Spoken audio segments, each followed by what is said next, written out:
నమస్తే, welcome to vision TV. బులెటిన్లో ముందుగా హెడ్లైన్స్. జగన్ కు భద్రతా సిబ్బందిని తగ్గించలేదు, వైసీపీ దుష్ప్రచారాలు మానుకోవాలి, మంత్రి గొట్టిపాటి రవికుమార్.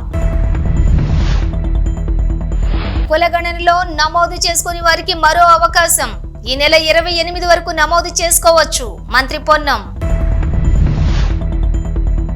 హైదరాబాద్ లో తొలిసారిగా ఆక్సిజన్ థెరపీ ఛాంబర్, 20 మందికి విజయవంతంగా చికిత్సలు.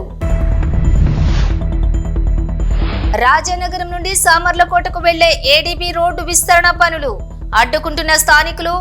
జగన్ కు ఏం భద్రత తగ్గిందని వైసీపీ నేతలు గవర్నర్ ను కలిశారని ప్రశ్నించారు విద్యుత్ శాఖ మంత్రి గొట్టిపాటి రవికుమార్.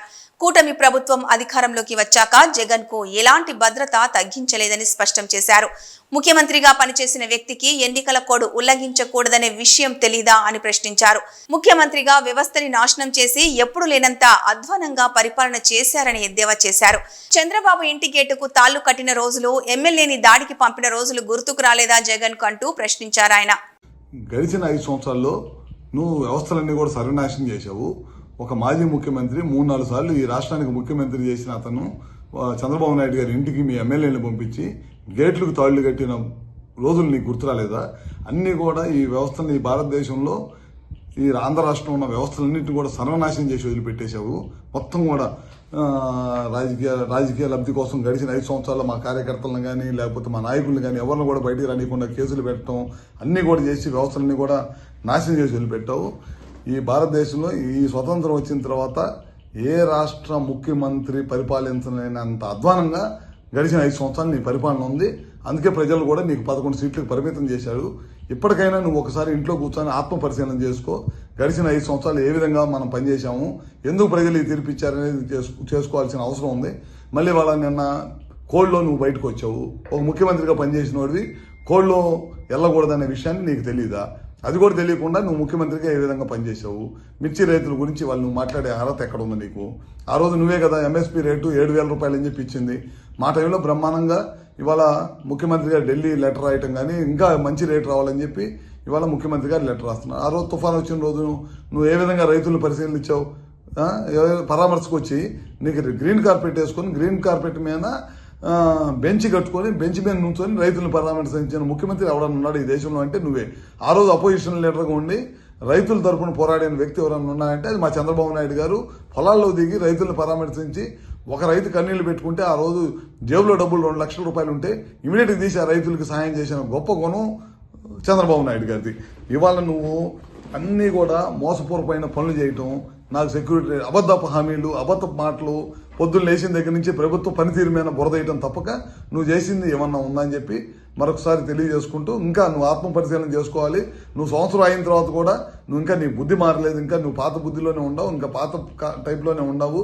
అబద్ధపు మాటలు చెప్పి ప్రజల్ని తప్పుదోవ పట్టించాలనే మార్గంలో ఉన్నావు. ఖచ్చితంగా మేము ఏదైతే చెప్పాము ఎలక్షన్ ముందు ఇచ్చిన హామీలన్నీ కూడా నెరవేరుస్తాం. తెలంగాణ రాష్ట్రానికి సంబంధించిన మేధావులు, బలహీన వర్గాల నాయకులు, ప్రొఫెసర్లు వివిధ స్థాయిలో ఉన్న అందరి విజ్ఞప్తి మేరకు కుల గణనలో నమోదు చేసుకుని వారికి మరో అవకాశం ఇవ్వడం జరిగిందని అన్నారు మంత్రి పొన్నం ప్రభాకర్ గౌడ్. వారికి 16వ తేదీ నుండి 28వ తేదీ వరకు ఇప్పటి వరకు కుల సర్వేలో పాల్గొనకుండా సమాచారం ఇవ్వని వారు ఎన్రోల్ చేసుకోవాలని సూచించారు. 3 పద్ధతుల్లో కుల సర్వేలో సమాచారం ఇవ్వడానికి అవకాశం ఇవ్వడం జరిగిందని, దయచేసి తెలంగాణ సమాజంలో కుల సర్వేలో నమోదు చేసుకోని వారు, సమాచారం ఇవ్వని వారు వివరాలు ఇవ్వమని తెలంగాణ ప్రభుత్వం పక్షాన ప్రతి ఒక్కరికి విజ్ఞప్తి చేస్తున్నా అన్నారు. తెలంగాణ రాష్ట్రానికి సంబంధించిన మేధావులు, బలహీన వర్గాల నాయకులు, ప్రొఫెసర్సు, వివిధ స్థాయిల్లో ఉన్నటువంటి వారి అందరి విజ్ఞప్తి మేరకు తెలంగాణలో ఎవరైతే కుల గణన లోపల వాళ్ళ పేర్లు నమోదు చేసుకోలేదో 16వ తారీఖు నుంచి 28వ తారీఖు వరకు చేసుకోవడానికి 3 పద్ధతులలో అవకాశం కల్పించినాం. దయచేసి తెలంగాణ సమాజంలో ఎవరైతే జనాభా ఈ కులగణ సర్వేలో నమోదు చేసుకొని సమాచారం ఇవ్వలేదో ఈ స్వచ్ఛందంగా ఇచ్చే సమాచారం ఇందులో తప్పకుండా ఎవరైతే మిస్ అయినరో వాళ్ళందరినీ వెంటనే సమాచారం ఇవ్వమని తెలంగాణ ప్రభుత్వం పక్షాన ప్రతి ఒక్కరికి విజ్ఞప్తి చేస్తూ ఉన్నాం. ఇందుకు సంబంధించి ఆనాడు విజ్ఞప్తి చేసిన వాళ్ళు లేదా విమర్శించినటువంటి వాళ్ళు ఇప్పుడు మిస్ అయినటువంటి వాళ్ళందరినీ మోటివేట్ చేపించి ఇందులో జనాభా లెక్కల్లో ఈ యొక్క సర్వేలో భాగస్వాములు అయ్యే విధంగా చూడాలని ఆ సంఘాల మేధావులందరికీ విజ్ఞప్తి చేస్తూ ఉన్నా. అదేవిధంగా బాధ్యత గల ప్రతిపక్ష నాయకుడిగా ఈరోజు పార్టీ విస్తృత స్థాయి సమావేశం జరిపే సందర్భంలో కూడా ఇది ఒక ఎజెండా తీసుకొని ఎవరైతే తెలంగాణలో కుల సర్వేలో పాల్గొనలేదో మీరు కానీ కేటీఆర్ గారు కానీ హరీష్ రావు గారు కానీ సర్వేలో పాల్గొని పార్టీ పక్షాన బలహీన వర్గాల పట్ల మీ కన్సర్న్ చూపే విధంగా మీ పార్టీ సమావేశంలో నిర్ణయం తీసుకోవాలని కూడా ఈ సందర్భంగా కోరుతా ఉన్నాను. అవి చేయకుండా ఊరికైనా విమర్శలకే పరిమితం అయితే తెలంగాణ బలహీన వర్గం చూస్తూ ఊరుకోదనే మాట మనవి చేస్తూ మరొకసారి తెలంగాణ ప్రజలందరికీ విజ్ఞప్తి చేస్తున్నా. ఇప్పుడు ఇస్తున్నటువంటి అవకాశాన్ని వినియోగించుకొని కుల సర్వేలో భాగస్వాములై తెలంగాణ జనాభా లెక్కల్లో ఉండే విధంగా చూసుకోవాలని విజ్ఞప్తి చేస్తున్నాను. హైదరాబాద్ నగరంలోని వైద్య చికిత్సలలో ఇదో సరికొత్త విప్లవం. నగరంలో ఇన్నాళ్లుగా అందుబాటులో లేని హైపర్ బేరిక్ ఆక్సిజన్ థెరపీ సహాయంతో 20 మందికి రాస్ మెడికల్ ఫిట్నెస్ సెంటర్ విజయవంతంగా చికిత్స అందించింది. HBOT అనేది ఒక నాన్ ఇన్వేజివ్ థెరపీ. ఇందులో ఆరోగ్యం కావాలనుకునేవారు ప్రెషరైజ్డ్ ఛాంబర్లో 100% స్వచ్ఛమైన ఆక్సిజన్ పీల్చుకుంటారు. దీనివల్ల శరీరం ఆక్సిజన్ను మరింత మెరుగ్గా స్వీకరిస్తుంది. ఈ ప్రక్రియ సెల్యులార్ మరమ్మతును వేగవంతం చేస్తుంది, యాంటీ ఏజింగ్ ప్రయోజనాలను ప్రోత్సహిస్తుంది, నాడీ జీవక్రియ ఆరోగ్యానికి మద్దతిస్తుంది, మంటలను తగ్గిస్తుంది, రోగనిరోధక శక్తిని పెంచుతుంది. ఇలా మొత్తం ఆరోగ్యాన్ని మెరుగుపరుస్తుంది. ఈ చికిత్సను ఇప్పటికే ప్రపంచవ్యాప్తంగా వైద్య నిపుణులు, అథ్లెట్లు, వెల్నెస్ ఔత్సాహికులు విస్తృతంగా ఉపయోగిస్తున్నారు. ఇప్పుడు హైదరాబాద్ నగరంలో కూడా దాని ప్రయోజనాలు అందరికీ అందుబాటులోకి వచ్చాయి.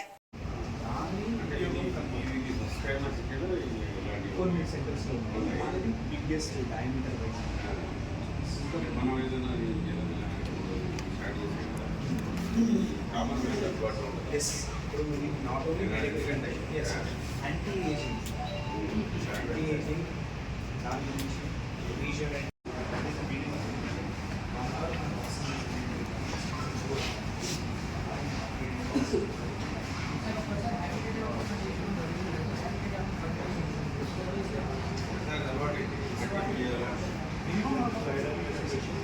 కాకినాడ జిల్లా జగ్గంపేట నియోజకవర్గం గండేపల్లి మండలం రామేశ్వరపేటలో ADB రోడ్డు ప్రక్కన ఉన్న బిల్డింగ్లను కూల్చివేసేందుకు అధికారులు రావడంతో అక్కడ ఉద్రిక్తత వాతావరణం చోటు చేసుకుంది. రహదారుల విస్తరణలో భాగంగా రాజనగరం నుండి సామర్లకోటకు వెళ్లే ADB రోడ్డు విస్తరణ పనులు గత 2 ఏళ్లుగా సాగుతున్నాయి. అయితే ఆ రహదారి ప్రక్కనే సూరంపాలెం పంచాయతీ పరిధిలోని రామేశ్వరంపేట గ్రామం ఉంది. ఈ గ్రామంలోని రహదారి ఉండే ఇళ్లను ఖాళీ చేయాలని, దానికి నష్టపరిహారం చెల్లిస్తామని అధికారులు చెప్పారు. వారిలో కొంతమందికి నష్టపరిహారం చెల్లించారు. అయితే మాకు పూర్తి నష్టపరిహారం చెల్లించలేదు, ఇంకా నష్టపరిహారం వస్తుంది అంటూ వారు గత కొన్ని రోజులుగా అధికారులు, నాయకులు చుట్టూ తిరుగుతున్నారు. రోడ్డు పనులు ఈ గ్రామం దగ్గరికి రావడంతో అధికారులు ఇళ్లను ఖాళీ చేయాలని ఇటీవల నోటీసులు ఇచ్చారు. ఆ నోటీసులు ఇచ్చిన నాటి నుండి మరలా ఆర్డీఓ కార్యాలయానికి వెళ్లారు. అయినా వారికి ఫలితం లభించలేదు. అధికారులు గురువారం పోలీసుల ఆధ్వర్యంలో రోడ్డుకు అడ్డు వచ్చి బిల్డింగ్లు కూల్చేశారు. దీంతో వారు మీడియాతో మాట్లాడుతూ మాకు పూర్తి నష్టపరిహారం ఇవ్వకుండా ఇళ్లను కూల్చేశారని లబోదిబమంటున్నారు.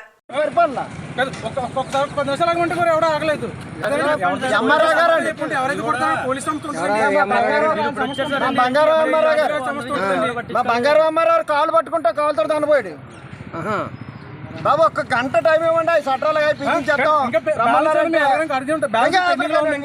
బ్యాలెన్స్ కూడా వేయకండి. ఎవరిదైనా కూడా ఎత్తారండి.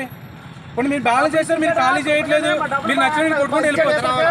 ఇంకా దగ్గర 5 లక్షల వరకు చిల్లర రావాలండి. ఒకరికే మొత్తం అంతా కొంచెం బ్యాలెన్స్ ఉన్నాయి ప్రతి ఒక్కరికి.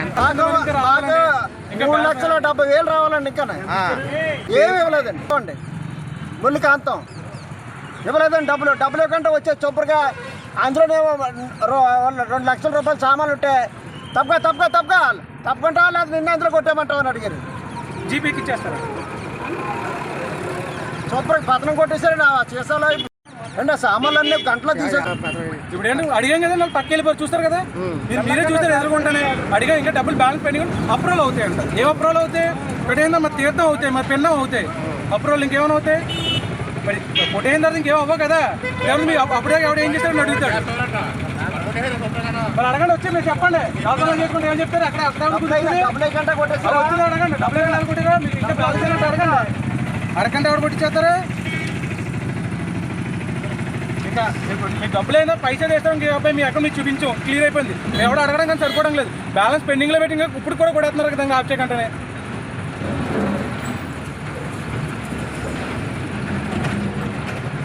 చేస్తారు కదా అని మేము అనుకున్నాం. ఇంత దౌర్జన్యం చేస్తారు అనుకోలేదు. నాకు స్ట్రెస్ ఎక్కువైపోయింది.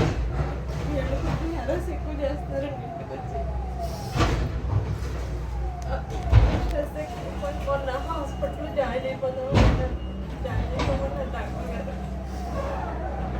పరిస్థితి బాగోలేదని చెప్పి ఇక్కడ మేము ఇంటిగా లేదు అంటే ఇంటిగా లేకుండా కూడా కొట్టేస్తారు. ఎంతమంది మీరు ఫ్యామిలీ? శ్రీ సత్యసాయి జిల్లా పెనుకొండ రేంజ్ పరిధిలో అడవులు అగ్నికి ఆహుతి. అడవులలో నివాసాలు కోల్పోయి ప్రాణాలు కోల్పోతున్నాయి అడవి జంతువులు. ఏమాత్రం చర్యలు చేపట్టకుండా చూస్తున్నారు పెనుకొండ రేంజ్ ఆఫీసర్. ప్రతిరోజు వేల టన్నులు అక్రమ కలప సరిహద్దులు దాటి కళ్ళ ఎదుటే సామిల్లులలో వేల టన్నులు అక్రమ కలప తరలించి జేబు నింపుకుంటున్నారు. దీనిపై విచారణ జరిపించి అవినీతి అటవీ అధికారులను సస్పెండ్ చేసి కరువు జిల్లాను కాపాడాలంటున్నారు ప్రముఖ పర్యావరణవేత్త రాజయోగి డాక్టర్ భాస్కర్ నాయుడు.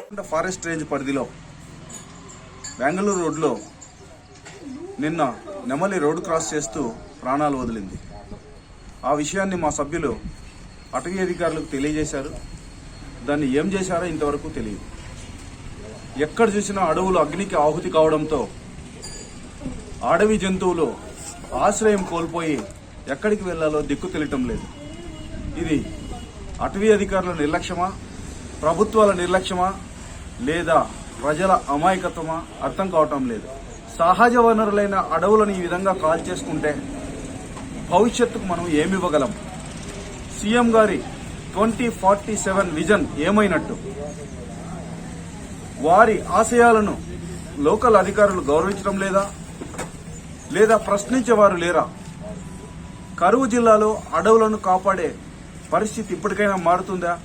జాతీయ పక్షి అయిన నెమలిని కూడా రోడ్డు క్రాస్ చేసి చనిపోతే ఏం జరిగిందో తెలియజెప్పలేని పరిస్థితుల్లో అటవీ అధికారులు ఉన్నారు.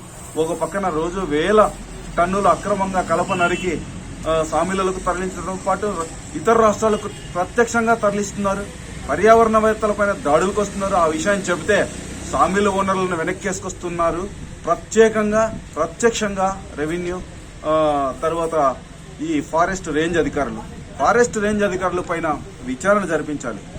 ఇక్కడున్న అక్రమ కల్పను సీజ్ చేసి ప్రత్యేక టీం వచ్చి సీజ్ చేసి వాళ్లకు బుద్ధి చెబితే తప్ప ప్రజలు గాని లేదంటే ఈ వుడ్ మాఫియా గాని మారని చెప్పి అంతటికీ కారణం రేంజ్ ఆఫీసర్లే కరువు జిల్లాలో అని చెప్పి సందర్భంగా తెలియజేస్తున్నారు. ఎవరైతే అవినీతి పరులైన రేంజ్ ఆఫీసర్లు ఉన్నారో వాళ్లను పైన చర్య తీసుకోవాల్సిందిగా కోరుచున్నాను. జై హింద్.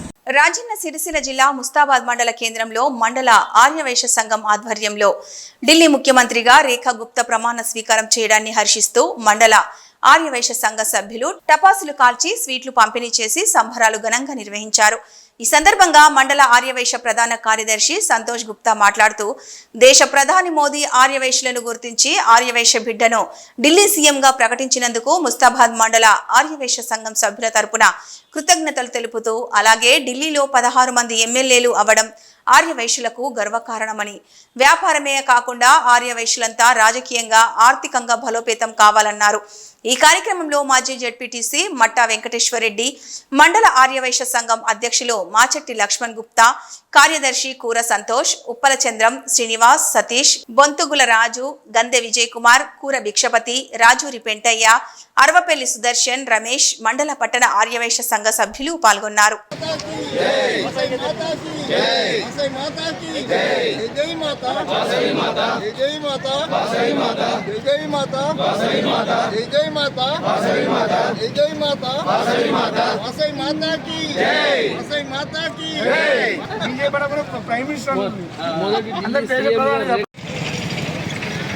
మన దేశ ప్రధాని మోడీ గారు ఆర్యవైశ్యులను గుర్తించి ఈ యొక్క ఆర్యవైశ్య బిడ్డను ఢిల్లీ సీఎంగా చేర్చినందుకు దానికి మన ముస్తాబాద్ మండల ఆర్యవైశ్య సంఘ తరపున కృతజ్ఞతలు తెలియజేస్తూ ఈరోజు పెద్ద ఎత్తున సంబరాలు చేపట్టడం జరిగింది.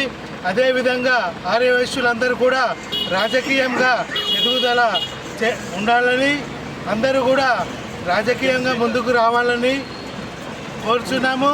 మన ఢిల్లీలో 16 మంది ఎమ్మెల్యేలు ఆర్యవైశ్యులు గెలవడం చాలా సంతోషదాయకమైన విషయం.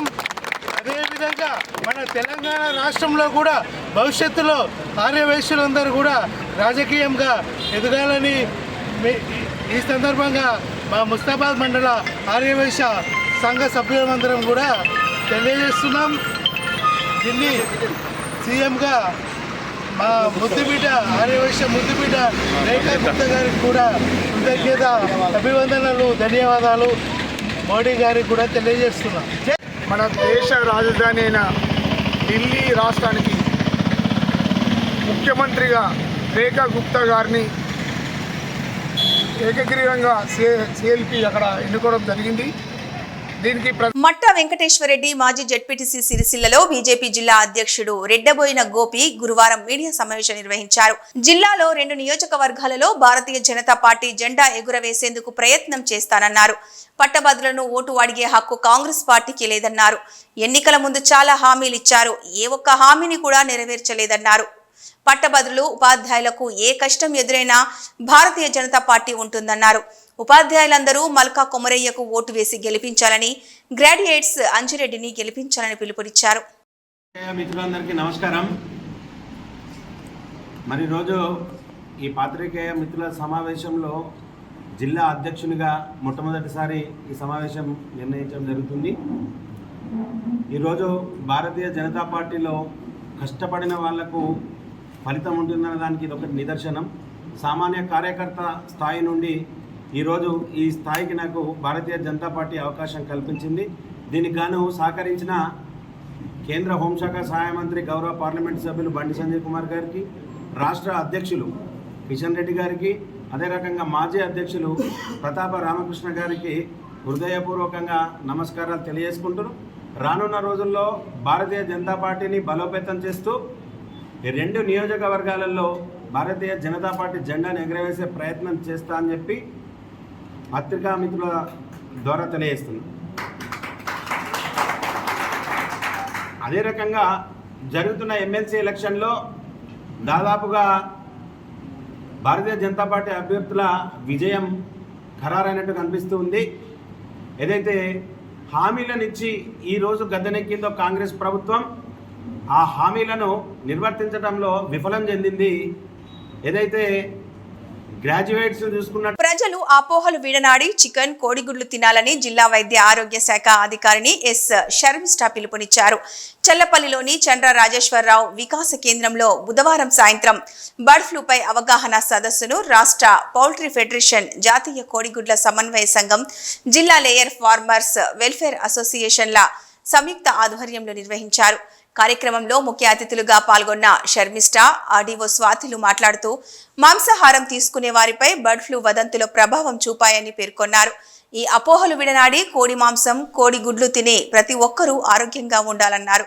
మనుషులలో బర్డ్ ఫ్లూ వైరస్ ఒకరి నుండి మరొకరికి వ్యాప్తి చెందే అవకాశం లేదన్నారు. పూర్తి స్థాయిలో ఉడికించిన ఆహార పదార్థాలను మాత్రమే తీసుకోవాలని సూచించారు. అనుమానం లేకుండా చికెన్, కోడిగుడ్లు తినవచ్చన్నారు. జిల్లా పశుసంవర్ధక అధికారి చిన్న నరసింహులు మాట్లాడుతూ గత 15 రోజుల నుండి రాష్ట్రంలో బర్డ్ ఫ్లూపై వస్తున్న దుష్ప్రచారాలను తప్పుపట్టారు.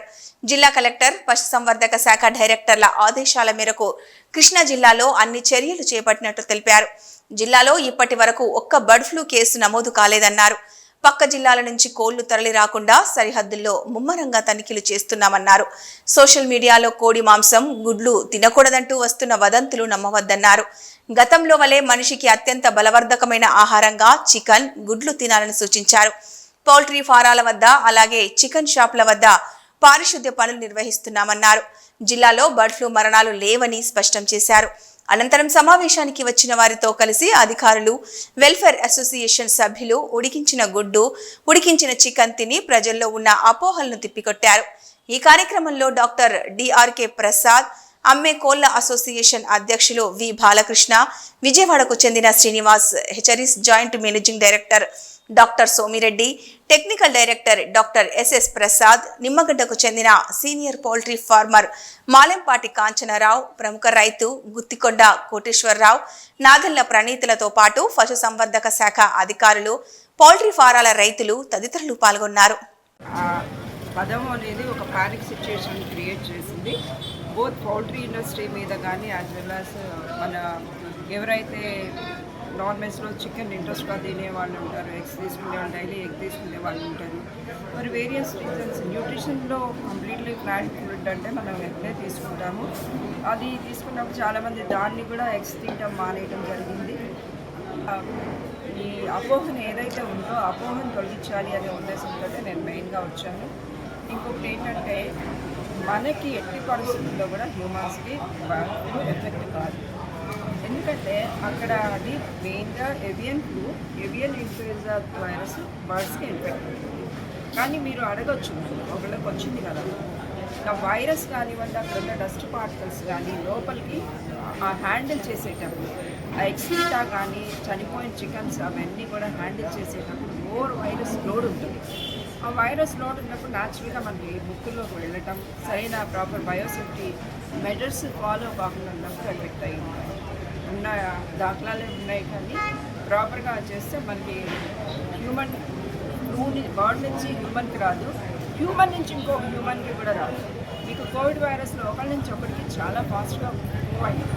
కానీ ఇక్కడ ఫ్లూ అనేది అసలు చికెన్ నుంచే మనకి రాదు, మన నుంచి ఇంకొకటికి వస్తుందనే ప్రసక్తే లేదు. అందుకని చెప్పి నేను అందరినీ రిక్వెస్ట్ చేసేది ఏంటంటే ఇప్పటివరకు ఏదైతే అపోహల వల్ల మనం తినకుండా మానేసేదాన్ని దయచేసి చేయబాకండి. హ్యాపీగా చికెన్ని ఎగ్స్ని ఎంజాయ్ చేయండి. కానీ కుక్కుడు చేసేటప్పుడు ఏ ఆహారాన్ని అయినా కానీ ఇదే, నేను ఒక ఎగ్ని కాదు చికెన్ గురించి చెప్పట్లేదు, ఏ ఆహారాన్ని కూడా సగం నిలబెట్టడము, మ్యారినేట్ చేసి ఫ్రిడ్జ్లో పెట్టుకుంటాం, ఇలాంటివి చేయదు. అప్పటికప్పుడు శుభ్రంగా వేడి దానిలో వండుకొని సమతులంగా వండుకొని శుభ్రంగా తినండి. అలాగే ఆమ్లెట్ వేసుకునే వాళ్ళు బిఫోర్ దట్ ఎగ్స్ని ప్రాపర్గా క్లీన్ చేసుకొని శుభ్రం చేసుకొని పాడుకుంటే ఇదే కాదండి, ఇంకా ఏ రకమైన బ్యాక్టీరియా కానీ, ఎందుకంటే ఎగ్స్. ఉపాధ్యాయ పట్టభద్రుల ఎన్నికల్లో మంచి నాయకుని ఎన్నుకొని సమస్యల పరిష్కారానికి కృషి చేయాలని టీఎన్జీఓ రాష్ట్ర అధ్యక్షుడు మారం జగదీశ్వర్ అన్నారు. ఈ మేరకు సిద్దిపేట జిల్లా కేంద్రంలోని ఎన్జీఓ భవన్లో మీడియా సమావేశం నిర్వహించారు. పెండింగ్లో ఉన్న 5 DEలను త్వరలో విడుదల చేస్తామని సీఎం హామీ ఇచ్చారంటూ పేర్కొన్నారు.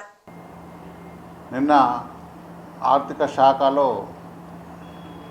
రివ్యూ చేసినప్పుడు గౌరవనీయులైన ముఖ్యమంత్రి గారు రేవంత్ రెడ్డి గారు, అలాగే మల్లు భట్టి విక్రమార్క గారు ఆర్థిక శాఖ మంత్రులు మాట్లాడినప్పుడు ఉద్యోగులకు రోజు 10 కోట్లు చొప్పున పెండింగ్ బకాయిలు ఇవ్వాలని, నెలకు 300 కోట్లు అయితే అని చెప్పిన సందర్భంలో ఈరోజు ముఖ్యమంత్రి గారిని కలవడం జరిగింది.